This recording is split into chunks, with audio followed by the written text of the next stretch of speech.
Chairman, I'd like to ask both the gentlemen, what are your views on decriminalisation or legalisation of drugs?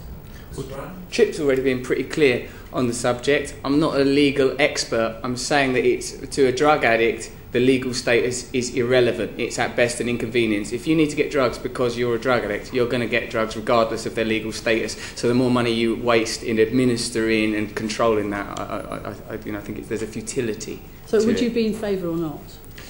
Yeah, I think, to tell you the truth, yes, I would. I think that there's a degree of cowardice and sort of willful ignorance around this condition. I think a good many people here, like if you think about it, like sort of we all know someone who's affected by alcoholism or addiction, and it's something that we increasingly need to handle compassionately and pragmatically. The criminal and legal status, I think, sends the wrong message. But I wouldn't start banging a drum, as I said before, to make drugs legal, because I don't take any drugs and I don't drink because for me they're bad. I just think we need to recognise the distinction that certain people have a condition or a tendency that drugs and alcohol are going to ruin their lives. We need to identify those people and offer them the correct treatment. Thank you. So, Mr. Somers, Mr. Somers, do you agree with decriminalisation or legislation? I think there's a real argument for decriminalising it so that it gets treated like a health issue rather than a legal issue. However, I think there's a massive difference between that and legalising drugs. I think you really find it very difficult to justify the legal use of a lot of drugs.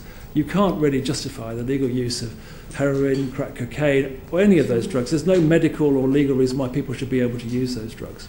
So I think you would be hard-pressed to... Cannabis?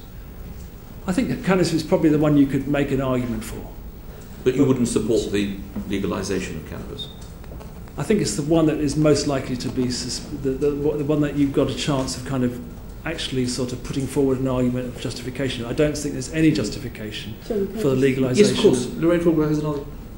But if you legalise or decriminalise cannabis, you're not taking away the problem. We've seen the other end where there is a serious and organised crime issue and the narco-terrorism issue, which ruins people's lives. I mean, murders people, and it causes conflict in countries.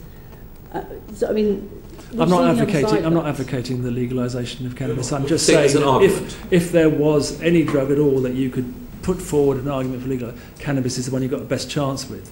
But there's no... How on earth do you justify the usage of heroin or crack cocaine or anything like that? Making it illegal is not working anyway, Chip, so it's not like, I just think that there needs to be honesty and authenticity around this issue so that people in Parliament don't look like they're out of touch. So yes. I think it's really good that you're holding this committee, but some of this information is already accessible.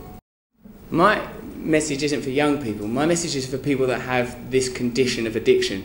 If you have the condition of addiction, there is help available for you, and I recommend abstinence-based recovery. I think some people can safely take drugs. I think they can, as long as it doesn't turn them into criminals or harm their health. Then I don't feel like it's any of my business.